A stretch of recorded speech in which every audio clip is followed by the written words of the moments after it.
हमारा याद न हो, इस प्रकार से मित्रता होनी चाहिए। हनुमान, आज तुमने अपने अनमोल वचन से मेरे मन में एक साथ आशा के कई दीपक जला दिए। निराशा के गहन अंधकार में जीवन बिताते बिताते मैंने अपने जीवन में सुख की कल्पना तक छोड़ दिया था, परंतु आज ये देखकर के मानव कुल श्रेष्ठ रघुनंदन राम मुझे अपना मित्र बनाने आए हैं, तो मेरे सौभाग्य के दिन फिर से लौटने वाले हैं। हे राम, मैं तो आपका सेवक बनने के योग्य भी नहीं हूं, परंतु आप मित्रता का मान प्रदान करने आए हैं, तो मैं आपकी मित्रता को अपना सौभाग्य समझकर स्वीकार करता हूं और आपको अग्नि के सामने वचन देकर मित्र बनाता हूं। और ये वचन है मेरा कि आपका कार्य करते हुए यदि मेरे प्राण भी निकल गए तो मैं अपना कदम पीछे नहीं लगाऊंगा। तो मैं भी रघुवंशी राम अग्नि को साक्षी मानकर वचन देता हूँ कि तन मन धन से मैं अपने मित्र का काम करूंगा। बोले श्री राम सुग्रीव मित्रता की, श्री राम सुग्रीव मित्रता की। कछु लक्ष्मण राम चरित सब भाव। हे सखा, हम दो नहीं, हम तीन थे। हम तीनों अपने पिता की आज्ञा मानकर वन में रहने आए थे। हम भैया राम और भाभी सीता, हम तीनों अपना जीवन अच्छी प्रकार से व्यतीत कर रहे थे, किंतु एक दिन की बात है, कोई दुष्ट हमारी भाभी सीता को पंचवटी से हरण कर ले गया। मैं वही को ढूंढते ढूंढते यहाँ तक पहुँचा हूँ। हे मित्र, यही हमारी जीवनी कथा है। कह सुग्रीव नयन भरि भार, मिलहि नाथ मिथिलेश कुमारी। हे नाथ, आप चिंता ना करें, मिथिलेश कुमारी सीता माता अवश्य मिलेंगी। मैं आपको वचन देता हूँ कि उस दुराचारी दुष्ट ने सीता माता को पाताल में भी छिपाया है, तो भी हम उसका पता लगाकर वहां से ले आएंगे और आपके श्री चरणों में समर्पित करेंगे। और इतना विश्वास के साथ मैं इसलिए कह सकता हूँ क्योंकि मुझे याद आ रही कुछ दिन पहले की बात। यदि पंचवटी से जय नंदनी का हरण हुआ है, तब एक बार शायद हमने उन्हें देखा, क्योंकि इसी पर्वत पर मैं अपने 4 मंत्रियों के साथ नल नील, जामवंत और हनुमान के सहित इसी पर्वत पर मैं बैठा था। इतने में आकाश की ओर से ऐसा निगाहें उठी, किसी स्त्री के रोने की आवाज सुनकर तो हमने देखा कि एक विशाल विमान जो रथ के जैसा था, जिस पर कोई दुराचारी दुष्ट अबला नारी को अपने वश में किए दक्षिण दिशा की ओर बड़ी तेजी से आकाश मार्ग से चला जा रहा था। वो नारी रोते हुए उस समय अपना आभूषण उतार कर साड़ी का पल्लू फाड़ कर उसमें पोटली बांध कर हम लोगों की ओर फेंक कर ये कहती हुई चली गई कि जब मेरे स्वामी यहाँ ढूंढते हुए आए तो उन्हें कह देना कि मुझे रावण उठाकर ले गया है। प्रभु, उन आभूषणों को हमने अब तक संभाल कर रखा है, आप उनकी पहचान कीजिए। हनुमान, वो आभूषण ले आओ। एक समय मंत्री सहित मैं इसी पर्वत पर बैठा था, इतने में ऊपर नजर गई तो एक नजारा देखा था। रथ के तरह विमान एक, जिस पर वह बैठे जाती थी, निश्चर के वश में पड़ी हुई शायद वह जनक दुलारी थी। निश्चर की आंखें लाल लाल ज्वाला बरसाते जाते थे, इस ओर थे रोते नयन जो अश्रुधार बहाते थे। इस तरह आंखों के आगे से भाग निकल वह चोर गया। अरे नूपुर कुंडल तो यहाँ गिरा और रथ दक्षिण की ओर गया। प्रभु, यही वो आभूषण है, आप इन आभूषणों की पहचान कीजिए।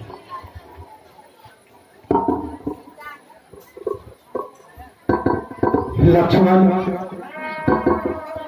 लक्ष्मण इस आभूषण को पहचानो। देखो लक्ष्मण,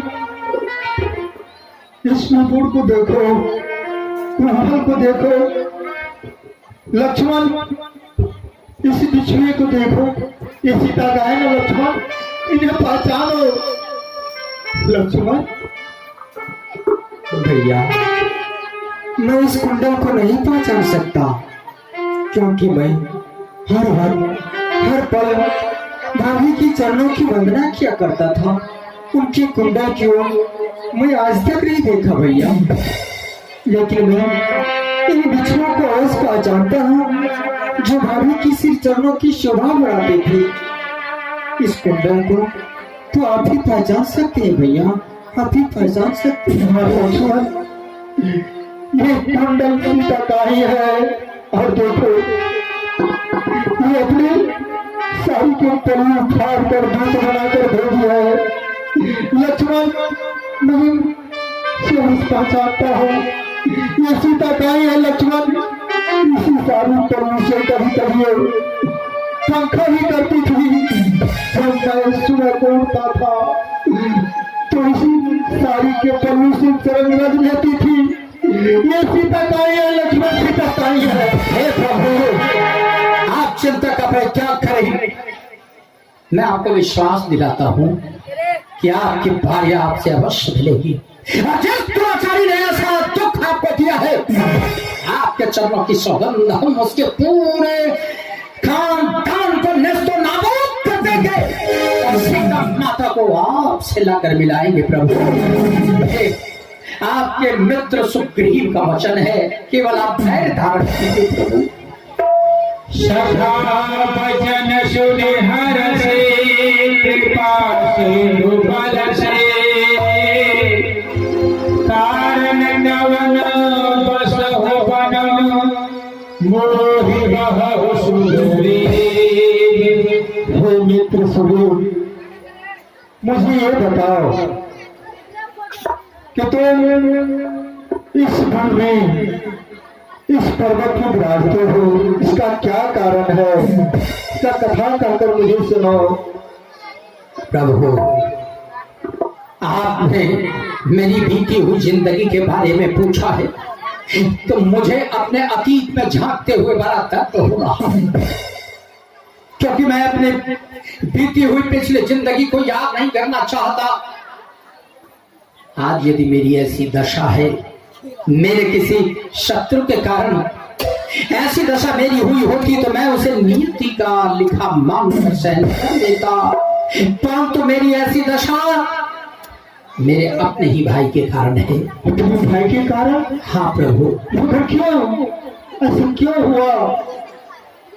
प्रभु, मित्रता के बीच कोई भी भेद नहीं होनी चाहिए, इसलिए मैं आपको अपनी सारी कथा अवश्य बताऊंगा।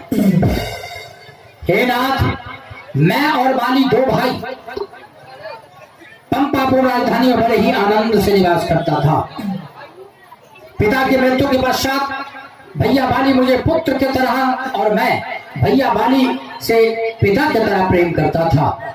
हर समय उनके लिए अपनी जान लुटाने को तैयार रहता था, परंतु एक दिन मैं के पुत्र मायावी दानव के कारण हम दोनों भाइयों में शत्रुता हो गई, क्योंकि मायावी जिनका बाली के साथ स्त्री के कारण झगड़ा हो गया था, वो रात्रि के समय मदिरा पान करके बाली को आकर ललकारने लगता, और जब भी बाली उनकी ललकार का प्रतिकार करने निकलते तो वो भय के मारे वहां से भाग जाता। वो रात आज भी मुझे याद है, जिस रात मायावी मदिरा पान करके बाली को शयन के समय आकर ललकारने लगा। बाली किसी की ललकार सुनकर घर में चुप बैठने वाला भी नहीं है, वो गदा लेकर अपने महल से बाहर निकलने लगे। मैंने उस समय उन्हें रोका कि भैया अभी रात्रि का समय है, इस समय मायावी की ललकार सुनकर बाहर जाना ठीक नहीं होगा, क्योंकि रात्रि के समय मायावी की शक्ति का पार पाना असंभव हो जाता है, इसलिए आप बाहर न जाएं। लेकिन भैया वाले मुझे धिक्कारने लगे और आगे बढ़ गए। मैंने सोचा कि रात्रि का समय है, मायावी यदि कोई चाल चला हो तो फिर मेरे भाई उसकी चाल में फंसेगा और उनके ऊपर घात होगा, इसलिए मैं भी भैया वाली के पीछे हो लिया। हम दोनों भाई अपने महल से आगे पीछे निकले। मायावी देखा कि हम दोनों भाई साथ आ रहे हैं तो वो डर के मारे भागा। बाली ने उनका पीछा करना शुरू किया। आगे मायावी, उसके पीछे बाली और उसके पीछे मैं निरंतर दौड़ता रहा। वो दौड़ता दौड़ता एक पहाड़ की गुफा में जाकर घुस गया। पहाड़ की गुफा में घुसते ही बाली भी बड़ी तेजी से गुफा के अंदर जाने लगे। तो मैंने आवाज दी कि भैया रुक जाओ, इस समय गुफा में जाना ठीक नहीं होगा। भैया बाली रुक गए, मुझे देखा, कहा तू भी मेरे पीछे आ गया है, अच्छा हुआ तुम गुफा के द्वार पर खड़े रहो, मैं अभी का काम तमाम करके ही लौटूंगा। मैंने बार बार समझाया कि ये गुफा कहां तक जाती है ना आपको पता है ना मुझे पता है, इसलिए आप गुफा में न जाएं। लेकिन भैया भाई तो क्रोध में इतने आतुर थे कि उन्होंने कहा कि आज या तो मायावी रहेगा या बाली रहेगा।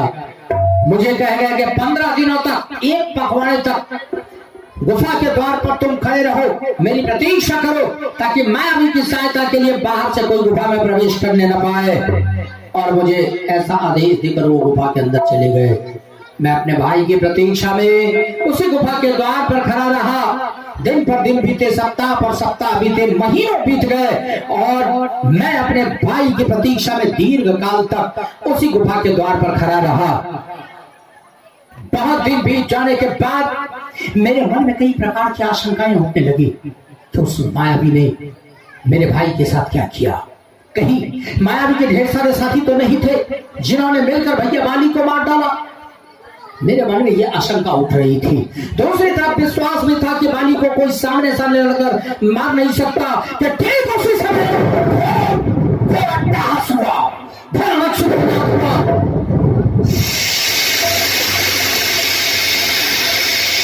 थोड़ी देर बाद वो भैरवनाथ शांत हो गया।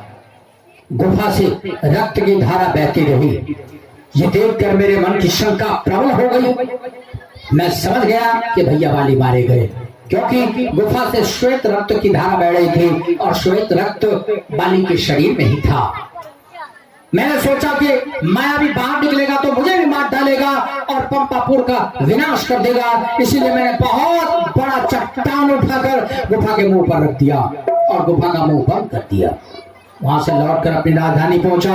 राजधानी आने के बाद जब सबों ने जाना कि महाराज बाली मारे गए हैं, तो जबरदस्ती सबने मुझे राज सिंहासन पर बिठा दिया। सत्य कहता हूं प्रभु, अपने पिता के समान भाई को खोने के बाद संसार के किसी वस्तु के प्रति मेरी रुचि नहीं थी। इसीलिए मैं राजा बनना नहीं चाहता था, परंतु सबका परामर्श जानकर मैं भी न चाहते हुए राज सिंहासन पर बैठना स्वीकार किया। राज सिंहासन पर बैठ गया, मेरा राज तिलक किया गया। उधर गुफा के अंदर वास्तव में मरा बाली नहीं था, मरा तो माया भी था। उसके शरीर का रक्त भी श्वेत ही था। बाली जब गुफा के द्वार पर आए तो गुफा का मुंह बड़े चट्टान से बंद पाकर बड़े क्रोधित हुए और किसी प्रकार तोड़कर उस चट्टान को बाहर निकले और सीधे राज दरबार में आ गए, जहां मैं राज सिंहासन पर बैठा था। अपने भाई को देखकर मेरी खुशी का ठिकाना नहीं रहा। मैं सिंहासन से उठा और अपने भैया के चरणों से जाकर लिपट गया, लेकिन बाली ने मुझे ऐसे ठोकर लगाई दूर जाकर गिरा। अपने भैया के बदले हुए रूप को देखकर मैं पूछने लगा कि भैया मुझे मार क्यों रहे हैं। बाली मुझे कहने लगे कि नीच, मुझे मरने के लिए गुफा के अंदर बंद कराया, मैं अपनी सहायता के लिए तुम्हें गुफा द्वार पर छोड़ आया था और तू मुझे मरने के लिए गुफा को बंद कर दिया और मेरा हाथ हत्या कर बैठा है। आज मैं तुम्हें जीवित नहीं छोड़ूंगा। प्रभु, मैं कहता रहा कि भैया मेरी बात सुन लो, क्या बात थी जो मैं गुफा को बंद कर आया, मेरी कोई गलती नहीं है, मेरी बात सुन लो। लेकिन उन्होंने मेरी एक न सुनी, मुझे लतियाते रहे, मारते रहे, पीटते रहे। जब मैं देखा क्या बाली के हाथों से मेरी मृत्यु हो जाएगी तो मैं वहां से भागा। बाली ने मेरा पीछा किया। मैं पृथ्वी के कई राजाओं के पास पहुंचकर शरण मांगा, परंतु किसी ने भी बाली के भय से मुझे शरण नहीं दिया। तो मैं भागकर इस ऋषमुख पर्वत पर आ गया, क्योंकि यहाँ बाली नहीं आ सकता। मतंग ऋषि का शाप है, यदि बाली इस पर्वत पर आएगा तो उसके मस्तक के टुकड़े टुकड़े हो जाएंगे। प्रभु, यही कहानी है। मैं इस पर्वत पर अपने ही भाई के कारण निवास करता हूँ। प्रभु, मेरा राज्य चला गया, सुख चला गया, भाई छूट गया, कोई परवाह नहीं। यदि मन में ग्लानि है तो केवल इस बात की कि मैं जिस नारी की बाह पकड़ी, जिसके साथ अग्नि के साथ फेरे लिए, आप उसे भी उस दुष्ट के चुंगल से नहीं छुड़ा सकता। मेरी पत्नी रुमा को भी जबरदस्ती वाली अपने महल में रोक रखा है। यही मेरी जीवनी है और इसी कारण मैं इस पर्वत का निवास करता हूँ।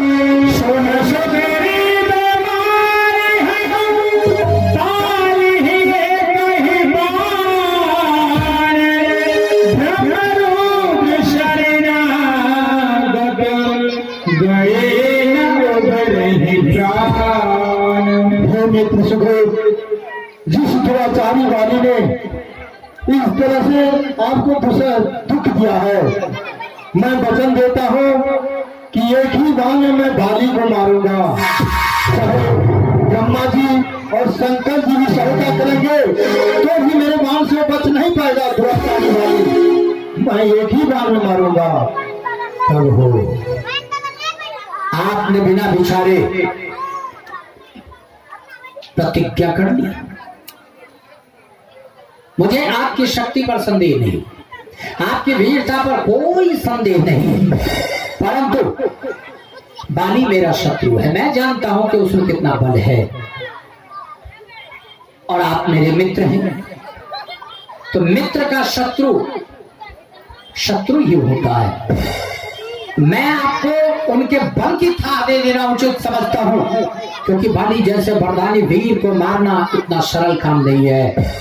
बाली को ऐसा वरदान प्राप्त है, जो कोई उनके सामने उनसे लड़ने जाएगा उसके शरीर का आधा बल बाली के शरीर में चला जाएगा और सामने लड़कर कोई ये प्रतिद्वंदी उनसे जीत नहीं सकता। प्रभु, आप अपनी शक्ति का परीक्षण करें। जिस बाण से बाली का वध करना चाहते हैं उनके तेज को परख ले तो बड़ा उचित होगा। आपके मन में कुछ संदेह है? आपके प्रति संदेह तो नहीं, परंतु मैं अपना कर्तव्य समझता हूं कि बाली में कितना बल है, उनकी कमजोरी क्या है, इसके बारे में बता देना मैं उचित जानता हूं। प्रभु, आप अपने बाण को परख लीजिए, क्योंकि बाली का शरीर वज्र के समान है और उसके शरीर को भेद दे ऐसे बाण में तेज हो, वो बाण आपके पास है भी या नहीं। उधर देखिए, वो देख रहे हैं 7 ताल के पेड़ हैं। ये 7 ताल के वृक्ष को बाली जब इस वन में आता था और जब बाण चलाता था तो उनका प्रत्येक बाण ताड़ के पेड़ का भेदन करके उस पार निकल जाता था। इस प्रकार 7 बाण से 7 पेड़ का भेदन वो कर सकता था। यदि उन्हीं के तरह आप भी इस ताड़ के वृक्ष का भेदन कर दें तो मुझे विश्वास हो जाएगा कि बाली आपके हाथों मारा जाएगा, क्योंकि इस ताड़ के वृक्ष के पीछे भी बाली को एक साप है। एक बार बाली इसी वन में आया, ताड़ के वृक्ष पर लाल फल देखकर 7 फल तोड़कर नीचे उतारे और जहां ये पेड़ है वहां रखकर स्नान करने चले गए। सोचा कि स्नान करके आऊंगा तब इस फल को खाऊंगा। जब तक वो स्नान करके लौटते उससे पहले एक काला नाग उस फल पर कुंडली मारकर बैठ गया। बाली जब स्नान करके फल खाने आए तो सांप को फल पर बैठे हुए देखकर बड़े क्रोधित हुए और उसी समय उस नाग को, उस काले सर्प को शाप दिया कि जिस फल पर तू कुंडली मारकर बैठा है यही फल तेरे शरीर को छेद कर पेड़ बनेगा। ठीक उसी समय उस नाग के शरीर में 7 छिद्र हो गए और ये 7 ताड़ के वृक्ष खड़े हो गए। प्रभु, जब ये बात तक्षक नाग को मालूम हुई तो उन्होंने बाली को शाप दिया कि एक निरपराध नाग को तूने ऐसा भीषण दंड दिया है तो जाओ, जैसे ही नाग के शरीर में छिद्र हुआ है वैसे ही जो कोई इस ताड़ के पेड़ का भेदन करेगा उसी का बाण तुम्हारी छाती को भी भेदन करेगा और उनके हाथों तेरी मृत्यु हो जाएगी। तो प्रभु, अपने बाण की मारक क्षमता को परख ले तो बड़ा उचित होगा। यही संदेह आपके मन में, मैं ये संदेश को अवश्य मिटा दूंगा। 7 ताल के पेड़ है, मारिए। प्रभु, आपने धन्य है प्रभु, धन्य है। मुझे विश्वास हो गया कि बाली आपके हाथों से नहीं बच सकता। हे मित्रवर, और कोई संदेह तो नहीं है? संदेह तो नहीं, लेकिन बल को तोल लेना भी उचित होगा। उधर देख रहे हैं वो पहाड़ के समान जो हड्डी का ढेर दिखाई दे रहा है, ये दुंदुभी नाम के राक्षस के शरीर की हड्डियां हैं। ये दुंदुभी उसे मायावी का भाई था, जिसके कारण आज मैं यहाँ हूँ। दुंदुभी ऐसे का रूप धारण करके वरदान प्राप्त कर ऐसा बलशाली हुआ तो उनके अंदर बल नहीं समाता था और लड़ने के लिए वो योद्धा ढूंढते फिर रहा था। हाँ। एक बार उन्होंने हिमवान पर्वत को जाकर ललकार दिया। हिमवान पर्वत उनसे लड़ने से इनकार कर दिए और समंदर की ओर भेज दिए। समंदर के पास जाकर दुंदुभी समंदर को ललकारा तो समंदर कहने लगे, मैं बूढ़ा हो गया हूं, तुझसे नहीं लड़ सकता। हाँ, तुम्हारे बराबर का बल वाला वीर पंपापुर में है, बाली नाम का एक बानर, जाओ तुम उन्हीं को ललकारो। ये बात जब दुंदुभी सुना तो मद में फूल गया, अहंकार में भर गया कि जब हिमवान पर्वत नहीं लड़ पाए, समंदर मुझसे सामना नहीं कर पाया, तो फिर एक छोटा सा बानर क्या कर लेगा मेरा, मैं तो एक ही बार मुंह से रगड़ दूंगा। और वो अभिमान में फूला, बाली को ललकारने की भूल कर बैठा। बाली को जो ही उन्होंने ललकारा, बाली अपने महल से बाहर निकले और दुंदुभी के साथ भिड़ गए। दोनों में घोर घमासान हुआ। कई दिनों तक युद्ध चलता रहा, कभी बाली पछाड़ता तो कभी दुंदुभी पछाड़ता, लेकिन दुंदुभी बाली के सामने कब तक टिक सकता था। जब देखा कि दुंदुभी अब बाली मुझे मार डालेगा तो वहां से भागने लगा। और जो ही भागा कि बाली ने लचक कर उसकी पूंछ पकड़ ली और इतना घुमाया कि उसके होश उड़ गए। फिर पूंछ से पकड़कर ऐसे पटका के शरीर में सहस्त्रों छिद्र हो गए और रक्त बहने लगा। दुंदुभी की वही मृत्यु हो गई। बाली ने सोचा कि नगर के मुख्य द्वार पर ये दुंदुभी मर गया है, इसका शरीर इतना विशाल है, यदि यहाँ छोड़ दिया जाए तो इसके शरीर का रक्त और मांस सड़ने से पूरे नगर में दुर्गंध के कारण रोग फैल जाएगा। इसीलिए दोनों हाथ पर उठाकर घुमाकर 4 कोस दूर यहाँ फेंका था। उस समय जब दुंदुभी का शरीर यहाँ गिरा तो उसके शरीर के रक्त और मांस के चीथड़े उड़े, जो मतंग ऋषि के आश्रम पर जाकर गिरा। जब मतंग ऋषि का ध्यान टूटा तो अपने आश्रम में जगह जगह बिखरे मांस के लोथड़ों को देखकर बड़े क्रोधित हुए और बाली को शाप दिया कि बाली, आज के बाद मेरे आश्रम पे 1 योजन की दूरी तक, यानी 4 कोस की दूरी चारों तरफ, यदि तुमने एक दूरी के अंदर अपना कदम रखा तो तुम्हारा मस्तक फट जाएगा और तेरी मृत्यु हो जाएगी। जब ये बात बाली को मालूम हुई तो दौड़ कर आए, मतंग ऋषि का चरण पकड़ लिए, परंतु ऋषि बिना कुछ बोले अपने आश्रम में चले गए। जब बाली देखा तो उसका माथा घूम रहा है तो वहां से भाग गया। उसके बाद यहाँ नहीं आता। प्रभु, दुंदुभी का शरीर जब बाली उठाकर फेंका था तो उस समय उसके शरीर में मांस लगा हुआ था, अब ये केवल हड्डियां हैं। क्या आप अपने पैर की ठोकर से इसे उतनी दूरी तक फेंक सकते हैं? मैं प्रयत्न करके देखता हूँ। देख लिया जाए प्रभु।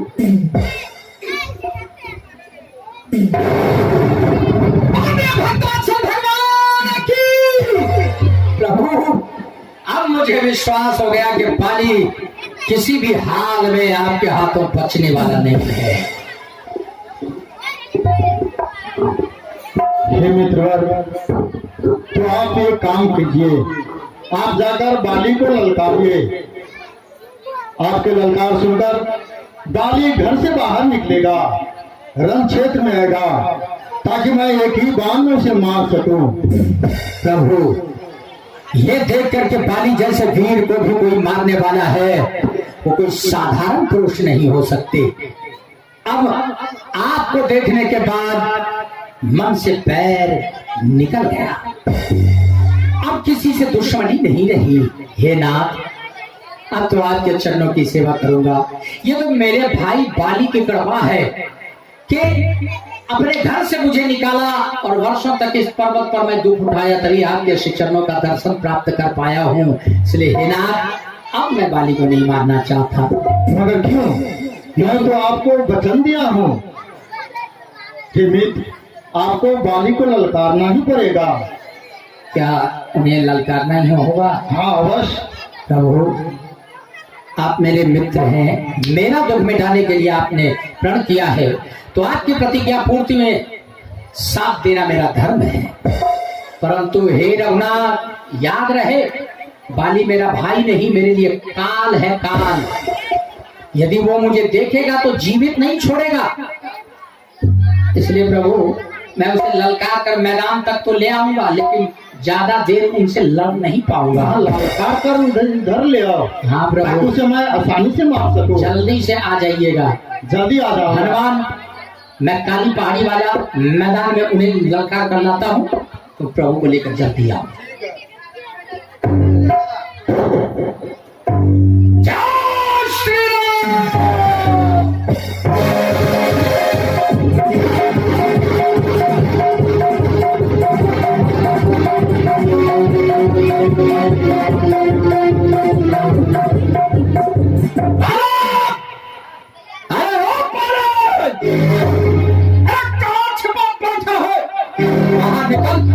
एक सुग्रीव तुझे युद्ध के लिए ललकार रहा है।